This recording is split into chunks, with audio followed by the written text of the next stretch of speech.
Olá, minha gente, ao vivo agora do meu gabinete, nessa grande confusão em que se transformou o Congresso Nacional hoje e nesse último ano inteiro. Eu quero passar para vocês algumas notícias, impressões que eu tenho sobre o que está acontecendo, na questão do Lula, do julgamento e as próprias votações do Congresso Nacional. É uma verdadeira loucura o que ocorre aqui. Nós votamos no plenário do Senado a tal PEC 795, que era isso. Depois de termos dado de presente para as petroleiras grandes do mundo o pré-sal, que é uma espécie de Disneylândia das petroleiras, o pré-sal é extraído a um custo de extração de $7 o barril, isso na avaliação do presidente da Petrobras, e é vendido a 50 a 60 dólares, e a gente acredita que isso vá rapidamente a cerca de 100 dólares. Melhor que vender cocaína, melhor que tráfico de armas. É um negócio incrível. É melhor que ser dono de um banco.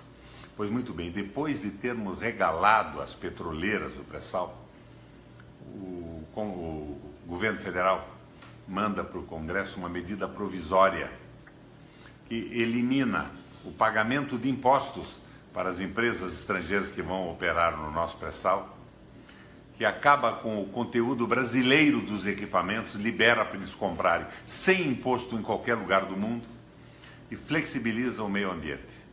Ou isto significa que não há mais aquela preocupação que eles teriam nos seus países com a preservação do nosso mar, da pureza das nossas águas, da vida marinha existente no local em que se explora petróleo nessas plataformas do pré-sal. Nós resistimos. 20 senadores votaram contra. 27 tiveram a coragem de votar a favor. O mais terrível é que 33 não vieram votar. Não quiseram se comprometer do ponto de vista eleitoral com o voto favorável a este crime, a essa patifaria contra o Brasil, mas fugiram do plenário para não serem envolvidos numa votação que lesa o nosso país.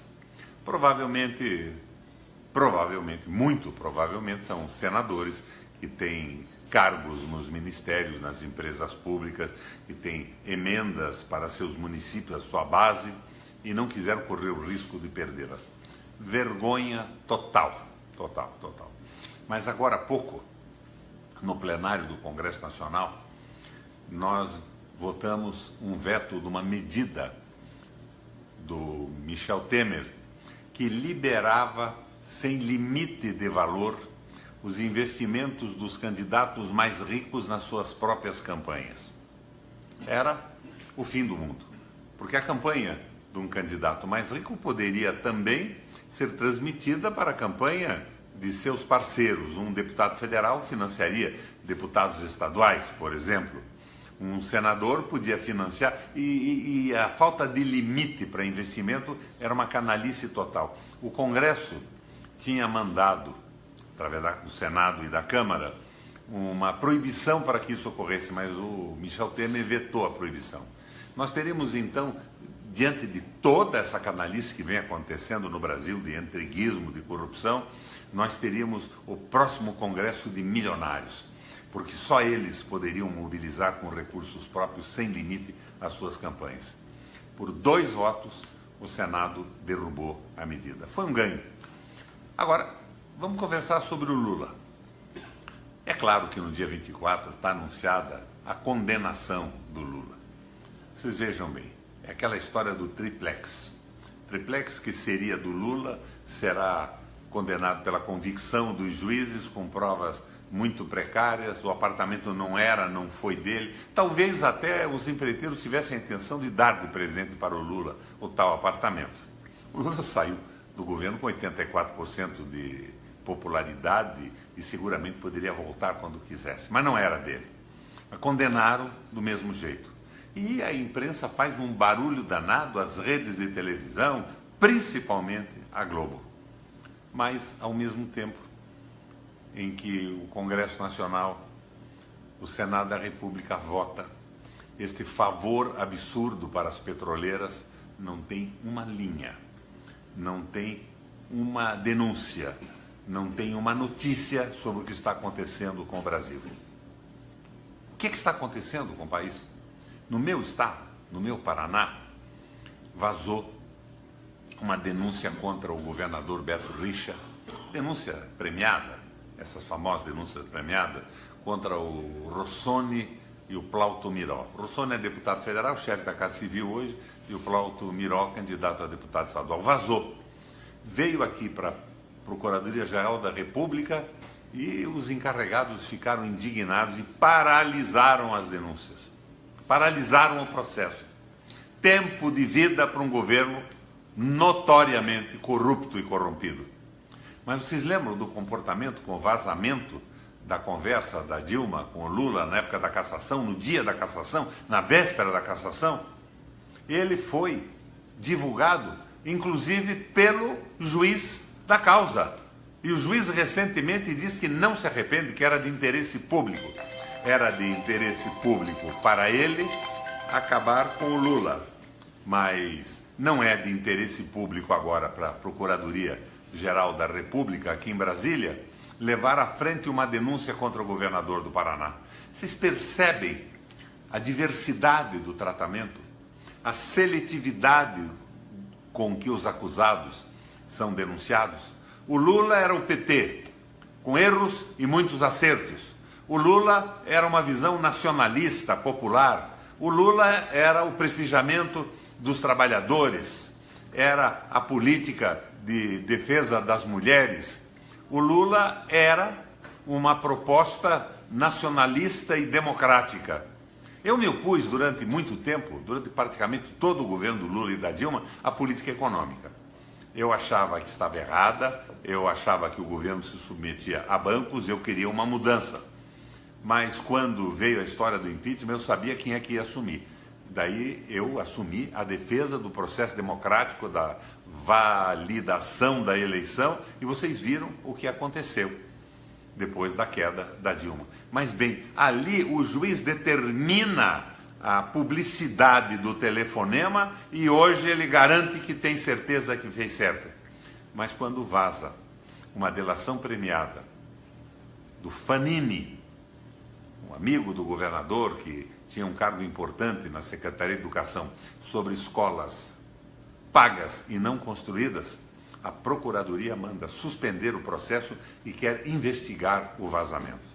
São ou não são posições contraditórias em relação a uns e em relação a outros? É o PSDB do Paraná que está no governo. Muito difícil o PSDB ser derrubado por uma denúncia com esse tipo de comportamento, por exemplo, no Ministério Público.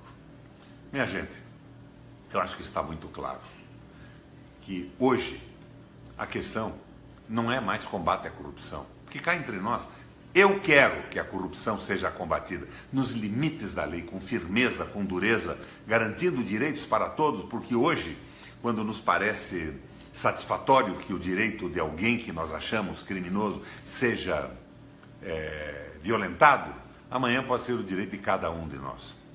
Esta ameaça a direitos sociais, a direitos das pessoas, é uma ameaça pesada contra o direito de todos os brasileiros. Mas nós queremos ladrão na cadeia. Por que o Lula não pode ser investigado? Pode, mas nos limites da lei. Provas podem levar à condenação, convicções não.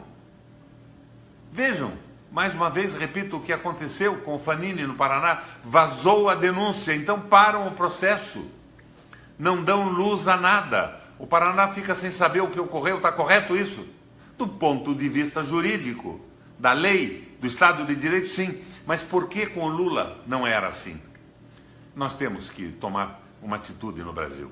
Atrás desse biombo da corrupção, do combate à corrupção, que nós queremos que seja combatida, queremos pilantras e ladrões na cadeia, se esconde o entreguismo do Brasil. Acabaram com a CLT, todos os direitos conquistados em décadas por trabalhadores brasileiros. Não sou eu que vou dizer a vocês que a CLT não precisava de correções. Precisava, mas ela foi objeto de uma demolição. Agora querem acabar com a Previdência. Existem erros na Previdência? Existem. Tem que ser corrigidos, sim. Mas o que eles estão fazendo é entregar a Previdência para a banca privada, transformar isso num negócio sensacional. E com medidas legais que vão impedir que você que está me ouvindo possa se aposentar. Tais as dificuldades colocadas para a garantia de uma aposentadoria, da assistência médica, de tudo aquilo que foi uma conquista da evolução civilizatória do nosso Brasil.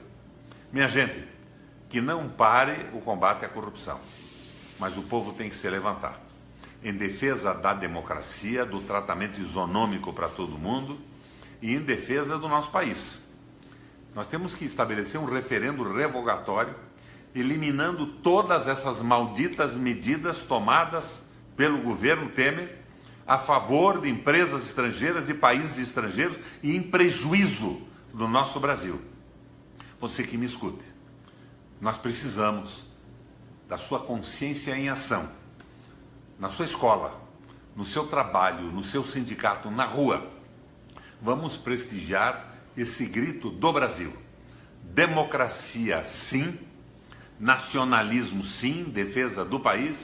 Quer entregar agora o nosso espaço aéreo para os estrangeiros, acabar com tudo que é nacional, transformar o nosso país num Estado associado ao grande capital e ao interesse de países mais desenvolvidos. Isso é um crime. É uma interrupção no processo civilizatório brasileiro. É a interrupção do processo social, com a corrupção do executivo que abre poderes para os bancos centrais, para o Banco Central brasileiro, com a precarização do parlamento com financiamento privado de campanha e com a precarização do trabalho, que no Brasil, com essas medidas contra a Previdência e contra a CLT, se transformará definitivamente num trabalho semi-escravo, para atrair investimentos e capitais. Que tipo de desenvolvimento eles querem? Transformar o povo brasileiro num povo escravizado, sem direito algum, trabalhando desesperadamente para interesses que não são os nacionais? Nós temos que reagir. E o meu grito nesse momento é da participação de todos nós em todos os momentos e todas as oportunidades que tivermos. Vamos à escola, vamos à fábrica, vamos à rua, vamos às redes de comunicação que se abrirem para nós. É evidente que não será nunca a Rede Globo. E as outras redes de televisão que estão recebendo dinheiros em saco do governo federal.